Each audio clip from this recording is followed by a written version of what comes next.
Halo, selamat pagi teman-teman. Kembali lagi di channel YouTube aku, namanya Di Edukasi. Selamat pagi, salam sehat selalu. Kali ini aku mau membantu kalian untuk menjelaskan materi tentang pengolahan data menggunakan software eFuse. Kalau ada background suara-suara yang bikin berisik atau annoying, maklumin aja ya, karena kali ini kita bikin recordnya di outdoor. Nah, langsung aja aku mau present materi yang mau kita bahas hari ini. Pertama aku mau jelasin dulu tentang ada beberapa kategori data, terus apa saja ya klasifikasinya, dan juga ada berapa minimal jumlah observer atau data-data apa saja yang bisa kita gunakan. Langsung ya, akan saya present screen sebagai berikut. Teman-teman, jadi kalau dalam teorinya ya, jenis data itu terbagi jadi 3. Yang pertama adalah kurun waktu, yang kedua adalah cross section ya, ini yang kedua, cross section atau data objek. Yang ketiga adalah jenis datanya, yaitu data yang panel ya. Kita bahas dulu yang dari nomor 1, yaitu data yang kurun waktu atau sebutannya adalah time series. Kenapa dia dibilang time series? Karena ada jenis data tahunan, bulanan, hari, triwulan, kuartal, jam, minggu ya. Jadi ini yang sifatnya adalah timing atau satu satuan waktu. Ini juga bisa disebut sebagai objek. Nah, contohnya kalau teman-teman mau cari data PDB, Produk Domestik Bruto, tahun 1985 sampai dengan tahun 2020. Nah, teman-teman nggak bisa bikin sembarangan tahun ya. Nah, kita harus punya yang namanya syarat minimal observer. Jadi minimal observer itu jumlah objek yang mau diteliti adalah minimal paling dikitnya adalah 30. Jadi kalau di bawah 30 itu masih belum memenuhi asumsi. Tapi kalau misalkan jumlahnya di atas 30, itu jauh lebih baik ya. Jadi memang sangat disarankan jumlah observer ini adalah di atas 30. Kenapa? Karena kita mau menjaga nilai-nilai error pada data, lalu permasalahan-permasalahan pengujian yang lainnya semoga tidak terjadi gitu kalau datanya tadi sudah di atas 30. Tapi memang tidak memungkiri juga bisa jadi ada beberapa permasalahan pada pengetesan data yang bisa aja terjadi ketika datanya sudah memenuhi batas minimum. Nanti itu kita bahas lebih lanjut ya, tentang mungkin adanya masalah simultan, mungkin ada masalah heteroskidasis pada data dan lain-lain. Tapi intinya pertama ketika kamu mau mengolah data harus dulu menyesuaikan dengan asumsi minimal, yaitu jumlah observernya adalah minimal 30. Observer ini nama lainnya adalah objek ya teman-teman. Nah, objek itu bentuknya ada yang orang, ada yang tahun, ada yang daerah. Daerah itu bisa kota, provinsi, kabupaten, atau desa, atau mungkin negara. Yang pasti ketika teman-teman mau melakukan penelitian, ini harus samakan objeknya dulu. Kita kalau misalkan mau cari semua data yang negara, ya yang negara aja. Jangan kita campur dengan yang kota. Jadi kalau misalnya teman-teman mau mencari tadi pertumbuhan perekonomian, dan itu pertumbuhan perekonomian yang negara, maka ya cari saja semua pertumbuhan perekonomian negara gitu. Kalau misalkan teman-teman mau gabung dengan yang kota, maka itu tidak akan sesuai dengan asumsi dasar. Jadi kalau saya kasih contoh, teman-teman mau cari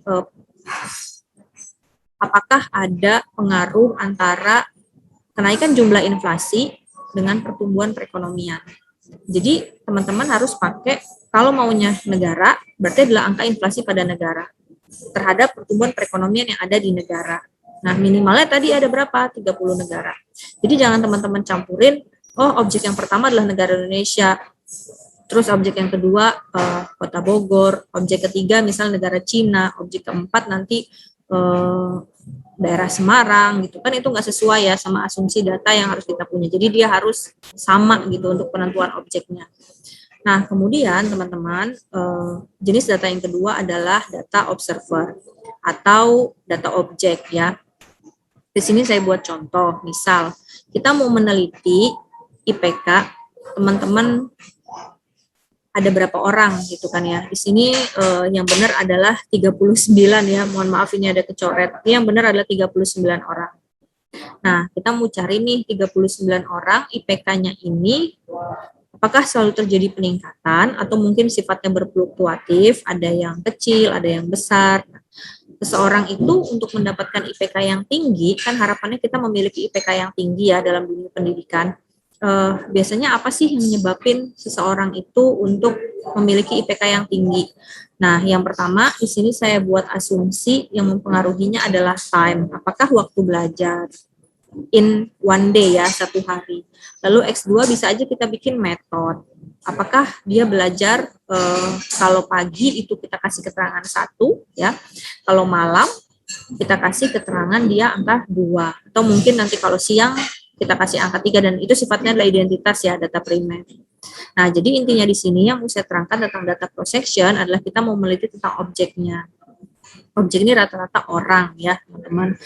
Sebenarnya bisa juga sih kayak sifatnya tadi kota, provinsi, kabupaten, desa, dan negara. Nah, kalau yang tahun ini tadi masuknya ke yang data time series. Jadi misal example saya buat di sini. Nah, ini teman-teman harus tahu dulu nih. Di ekonometrika ada yang namanya model regresi. Model regresi itu rumusnya adalah Y sama dengan alfa 0 ditambah alfa 1x1 ditambah titik-titik N ditambah E gitu ya. Nah, N itu adalah banyaknya jumlah variabel bebas. So, berdasarkan example yang saya gunakan, data variabel bebas saya hanya ada 2, yaitu time dengan method. Apa sih variabel bebas itu ya, si time dan method ini? Yaitu variabel yang diduga berpengaruh terhadap kenaikan jumlah IPK. Nah, IPK ini yang mau kita teliti gitu. Jadi apa yang kita teliti itu namanya variabel terikat. Kalau misalkan ini ada time dengan method merupakan variabel-variabel yang diduga berpengaruh, itu namanya adalah variabel bebas gitu. Sama aja tadi misalkan kalau kita mau ganti di sini ada PDB, produk domestik bruto. Apa sih yang bisa mempengaruhi produk domestik bruto? Misal teman-teman punya asumsi yang pertama adalah inflasi, lalu yang kedua misalnya pajak, yang ketiga misalnya retribusi. Maka teman-teman bisa tambah di sini alfa 3 dan X3 ditambah E gitu. Dan bisa banyak juga gitu ya variabel bebasnya. Nah, tapi balik lagi sesuai dengan teori yang mau kita pelajari hari ini adalah jenis datanya. Ini contohnya saja ya. Misal nomor 1 yang namanya Rani, dia punya Y, IPK-nya ya. Biasanya variabel terikat itu ditambahkan dengan Y. Variabel terikatnya Y, IPK yaitu 3,78. Apa sih yang nyebabin si Rani dapat IPK 7,8? Oh, in one day, tadi dalam satu hari, dia dapat belajar itu selama 4 jam. Lalu, misalnya kita kasih identitas di sini, 1 adalah waktu belajarnya pagi hari. Nah, nanti misalnya nomor 2 siapa? Misalnya nomor 2 ada Agus gitu ya. Si Agus tuh misalnya IPK-nya 3,9. Mungkin waktu belajarnya jauh lebih banyak. Lalu jam belajarnya mungkin dari pagi, ya, atau mungkin bisa saja di malam hari gitu. Teman-teman bisa kolektif sendiri. Nah, sifat data ini adalah data yang primer. Kalau kita bikin sifatnya seperti pengumpulan data yang kuesioner.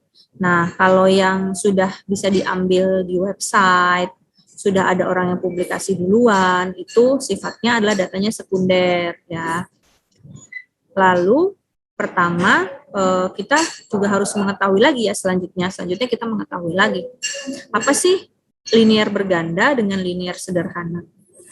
Di ekonometrika, pasti teman-teman udah nggak asing lagi ya mendengar kalimat ini. Linear berganda itu, we just have one independent variable atau satu variabel bebas. Jadi X-nya itu cuma 1 nih di sini. Gitu. Nah, sorry, ya berganda, saya ulang ya, kalau linear berganda, kita punya lebih dari 1 variabel bebas. Jadi dia ada X1 dengan X2. Sekali lagi saya ulangi, yang linear berganda, jumlah variabel bebasnya lebih dari 1 ya, lebih besar dari 1. Di sini dicontohinnya ada 2 variabel bebas. Nah, teman-teman mungkin nanya, kok di sini penulisannya beta, terus ada lambda, gitu kan ya, ada alfa, ada theta. Teman-teman, ini hanya simbolis ya, simbolis dalam perekonomian gitu. Dan ini sifatnya juga konstanta, teman-teman boleh menggantinya gitu. Memang yang awamnya pertama kali kita bikin model itu dari alfa dulu atau mungkin dari beta dulu, terus yang kedua adalah gamma, yang keempat adalah theta gitu. Nah, terus yang kedua berikutnya jenis linear yang sederhana. Nah, kalau sederhana berarti cuma punya 1 variabel bebas. Di sini saya contohin Y sama dengan B0 ditambah B1 X1 ditambah E. Jadi ada perbedaan ya. Kalau di sini X-nya cuma 1, karena dia variabel bebasnya hanya 1 ya, disebutnya dengan linear sederhana. Kalau yang di sini dia ada 2 variabel bebas. Jadi dia linear yang berganda. Jadi itu simpelnya kalau ditanya apa sih bedanya linear berganda dengan linear sederhana. Jawabannya adalah karena kalau linear berganda punya variabel bebas lebih dari 1, kalau linear sederhana hanya punya 1. Oke, yang ketiga adalah jenis datanya, yaitu data panel. Nah, data panel ini, teman-teman, dia gabungan, ya. GAP adalah gabungan, maksud saya di sini gabungan cross-section X time series. Jadi bisa digabung gitu. Contohnya, saya mau meneliti tentang pertumbuhan perekonomian yang ada di seluruh provinsi di Jawa, dari yang kota dan kabupaten ya yang ada di provinsi di Jawa. Sepertinya saya bisa contohin nih dengan data ini ya. Nah, inilah gabungan data panel. Jadi, data panel itu gabungan dari cross section. Ini cross sectionnya ya. Saya punya 1 Jakarta, 2 Bogor, 3 Depok, 4 Tangerang, 5 Bekasi. Jadi saya punya 5 cross section, 5 objek. Ya kan tadi saya bilang cross section itu adalah objek. Nah, ini kan saya pakainya semuanya sama ya, kota-kota semua gitu. Jadi tidak ada yang saya gabung dengan negara. Nah, untuk tahunnya saya kalikan dengan time series dari tahun 2011 sampai dengan tahun 2018. So, kalau teman-teman blok kayak gini datanya ya, lihat di sini Jakarta untuk objek cross section yang pertama, terus tahunnya dari 2011 sampai dengan tahun 2018. Untuk cross section yang kedua adalah Bogor, sama datanya dari 2011 sampai dengan tahun 2018. So this is example from the panel data ya. Jadi ini contoh dari data panel. Lalu berikutnya kita kembali ke sini. Nah, teman-teman, dalam penulisan model regresi itu ada yang namanya identitas untuk kita memberikan ciri khas apakah model yang kita gunakan itu untuk penelitian jenis data time series, cross section, atau panel. Kalau dia sifatnya time series, kamu harus put simbol T di sini. Jadi X1T terus X2T. Terus kalau misalkan cross section, kamu tambahnya yang simbolnya I. Ya. Nah, kalau panel berarti kita harus gabungkan keduanya, I dan T. Gitu. Nah, ini jenisnya adalah jenis model linear yang sederhana ya, yang saya kasih contoh, karena cuma punya X1 doang. Gitu. Lalu berikutnya kita mau masuk ke software eFuse. Nah, ini eFuse yang saya punya adalah eFuse versi 8. Jadul banget ya gitu. Nah, sebenarnya udah banyak eFuse lainnya gitu teman-teman, sampai dengan versionnya yang terakhir itu seingat saya ya ada versi 12 gitu. Tapi saya punya eFuse 8 ini mulai tahun 2015 dan itu pertama kali saya mendengar atau saya tak dapat info lah ya, intinya eFuse 8 itu udah mulai portable. So portable itu artinya saya bisa copy paste dari flash disk, terus saya taruh ke laptop, dari laptop saya copy lagi ke flash disk, terus saya mau pindah ke laptop lain atau ke PC lain, itu bisa. Jadi itu disebutnya dengan portable. Nah, karena yang saya contohkan ini adalah based on student trial, jadi hanya untuk latihan student, so we don't need to register komponen. Ya, jadi kalau udah kebuka eFuse-nya, kalau dia nanya register komponen, klik aja no. Update license juga no, karena is it free ya, free application, we don't need to pay it. Kita nggak harus membayar itu karena memang ini tadi based on student trial. Nah, sekarang ini adalah tools bar yang ada di eFuse. Kita bisa klik file untuk pertama kali ngebuka lembar kerja, terus work file, atau langkah cepatnya adalah Ctrl N. Udah deh, terus keluar kayak begini. Nah, teman-teman bisa lihat di sini. Ada unstructured undated, date regular, ada balance panel. Unstructured undated, ini sifat datanya adalah cross section. Kalau saya klik, maka tinggal saya masukin ada berapa objek. Misal 30, tulis saja 30. Terus sudahnya, oke, enter gitu ya. Nah, kemudian,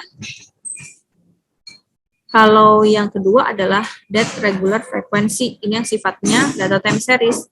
Terus frekuensi time series-nya mau dipakai yang berapa? Annual, semi-annual, quarterly, atau sampai dengan integrate date. Ada yang harian, ada yang daily-nya juga cuma 5 hari, karena kan waktu kerja itu cuma Senin, Selasa, Rabu, Kamis, Jumat, jadi cuma 5 hari doang yang gitu. Atau bisa pakai bulanan, ya. Nah, kalau yang kita mau gunain nanti ada yang tahunan, ya, nanti saya contohin. Terus yang berikutnya adalah balance panel. So, in balance panel, ini gabungan, tadi saya bilang gabungan antara yang time series dengan yang cross section. Nah, berhubung tadi data yang udah saya kasih lihat ke teman-teman adalah datanya panel, jadi kita masukin aja 2011, 2018 ya tadi. Terus number of cross section-nya ada 5. Oke, udah deh. Ininya jangan lupa diubah jadi N. Yap. Terus kita okein. Kalau udah terdetek, artinya sudah komplit, teman-teman, pasti ini udah keluar nih kayak gini. Ya, 2011 sampai dengan 2018 dikali dengan 5 cross section sama dengan 40. Ya kan? Karena 2011 sampai dengan 2018 ini ada 8 tahun, 8 kali 5 sampai dengan 40 cross section. Ya, di cross section ini adalah time series-nya. So, terus kita mau input data, masukin data yang udah ada di Excel, sama kita mau kasih nama-nama variabelnya ya di sini. Kalau kita punya datanya di Excel, misalnya ini saya punya data di Excel ya. Saya sudah punya data di Excel, di sini Y-nya, Y-nya ya. Y variabel terikat, X1, X2-nya adalah variabel bebas. Jadi saya punya di sini asumsi, saya punya hipotesis awal. Saya membangun hipotesis bahwa PMA itu berpengaruh terhadap PMDN. Jumlah koperasi itu berpengaruh terhadap PMDN. So di sini kita juga sudah bisa bikin hipotesis testing ya. Yang ke satu, saya lihat ya. Yang ke satu, H0-nya PMA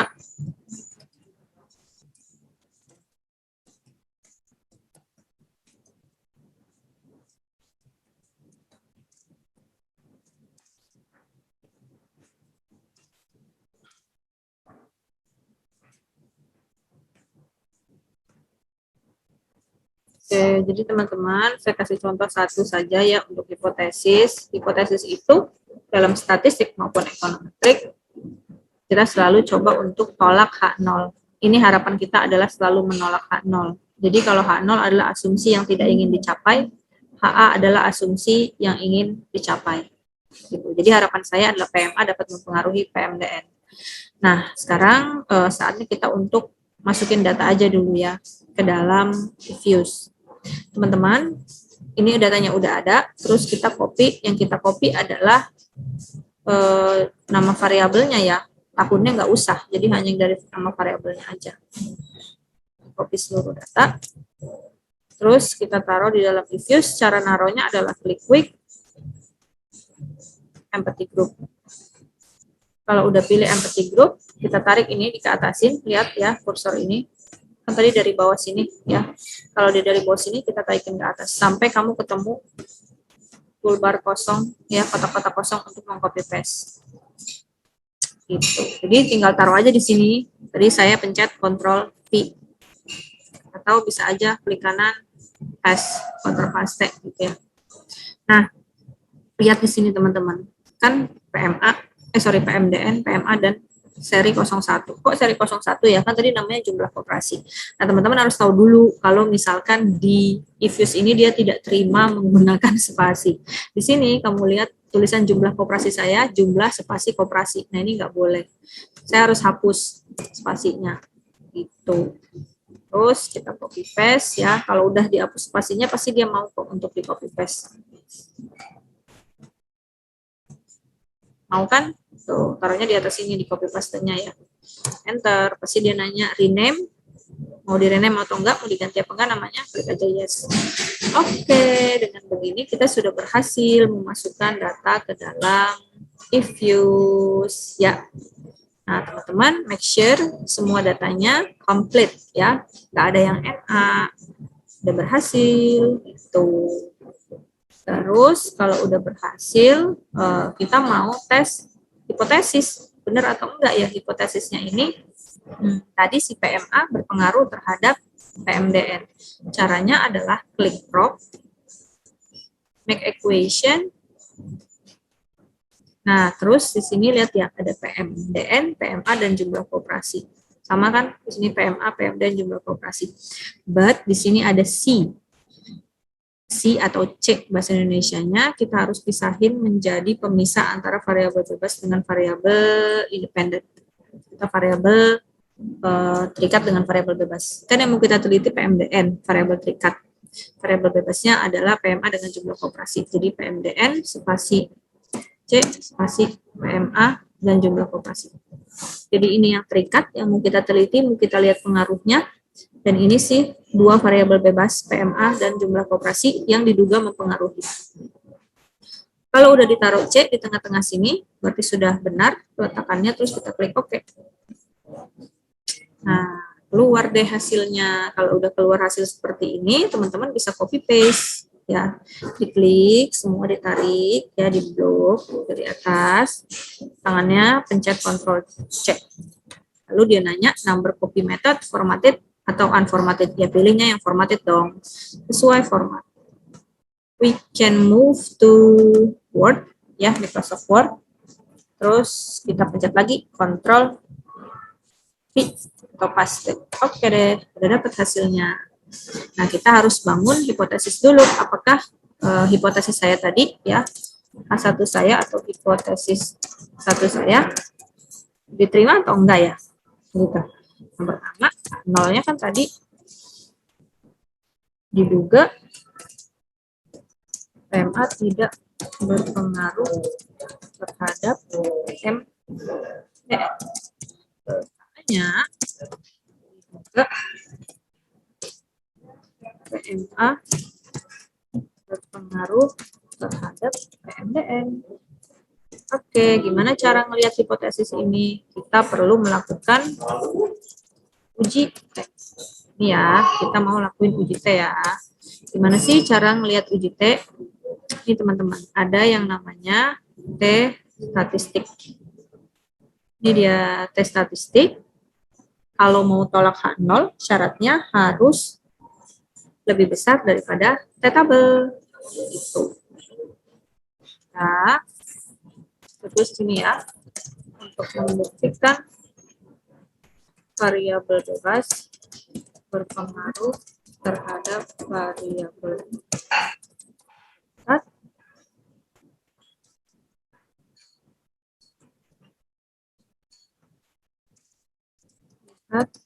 nilai T statistik harus lebih besar dari T tabel. Nah, harusnya sih ini bisa secara manual ya, dicari pakai T tabel, tapi mungkin itu jauh lebih ribet untuk kita membawa T tabel kemana-mana, maka saya kasih cara untuk mencari T tabel dengan rumus yang ada di Excel. Cara cepatnya adalah seperti ini. Masuk aja ke Excel, random Excel manapun bisa, taruh di kotak kosong manapun itu. It's everywhere, di mana-mana banyak kotak kosong. It's up to you, kamu mau taruh di mana. Terus, misalnya di sini nih, sama dengan kita masukin rumus TINV. Oke, bisa dilihat TINV without dot, tanpa titik. Jadi langsung sama dengan TINV, buka kurung. Terus dia nanya nih, mau probability-nya berapa? Ya, kalau yang kita gunakan sekarang, probability itu adalah 0,05 atau 5%. Nanti akan saya jelasin ya, probability itu apa. Tapi sekarang kita masukin dulu. Dalam asumsi data yang saya gunakan sekarang, probability-nya adalah 5% atau 0,05. Terus dilihat di sini ada titik koma, ya. Dan ini based on your laptop, your computer, atau your PC. Karena datanya itu bisa beda-beda. Bisa dia titik-titik, titik 2 gitu ya. Simbolnya bisa dia titik koma. Kalau yang di hari ini saya pakai, mereknya adalah Dell. Laptopnya dia pakai yang titik koma. Jadi saya bikin titik koma. Terus degree freedom. Degree freedom adalah jumlah observer dikurang dengan banyaknya variabel bebas. Kalau teman-teman tadi lupa jumlah observer ada berapa, kita pergi ke sini untuk lihat jumlah observer. Nih, 40 observer. Ya, jadi ini 40 observer saya dikurang dengan variabel bebas. Ada berapa variabel bebas yang digunakan? Ada 2 variabel bebas PMA dengan jumlah koperasi. Berarti 40 dikurang 2 hasilnya adalah 38. Langsung aja ditulis 38 di sini. Ya. Jadi TINV rumusnya, terus buka kurung, probability 0,05, titik koma, 38, tutup kurung, enter. Dapat deh, jadi T-tabel sama dengan 2,04, 2,024 ya. Oke, kita pindah ini di dalam Word. hasil tabel dengan menggunakan metode inverse ya sama dengan 2,024. Nah, berarti dapat disimpulkan untuk satu-satu nih. Yang pertama, variabel ini PMA ya. Statistiknya sama dengan statistiknya PMA 3,23 ya, statistiknya PMA 3,23 itu artinya lebih besar dari tabel ya. Kita dapat tolak H0. Oke teman-teman. Nah, berikutnya silahkan dikerjakan sendiri ya untuk yang variabel jumlah koperasi. Now, saya mau jelasin lagi sama teman-teman tentang tadi probabilitas. Ingat kan tadi yang rumusnya TINV ya, probabilitas itu ada berapa sih? Ada 1%, ada 5%, dan ada 10%. Saya coba jelasin ya teman-teman. Jadi, ada 3 probabilitas ya yang eksis digunakan. Tapi jauh lebih eksis untuk kalangan ekonomi itu dia ada di tingkat yang 5%. Tapi tidak berdasarkan eksis atau eksis, intinya ada 3 jenis probabilitas. Teman-teman harus tahu dulu, kalau yang di probabilitas 1%, berarti ini tingkat kepercayaannya, kebenaran datanya, itu sangat akurat di 99%. Almost perfect, there is no wrong, jadi tidak ada salah.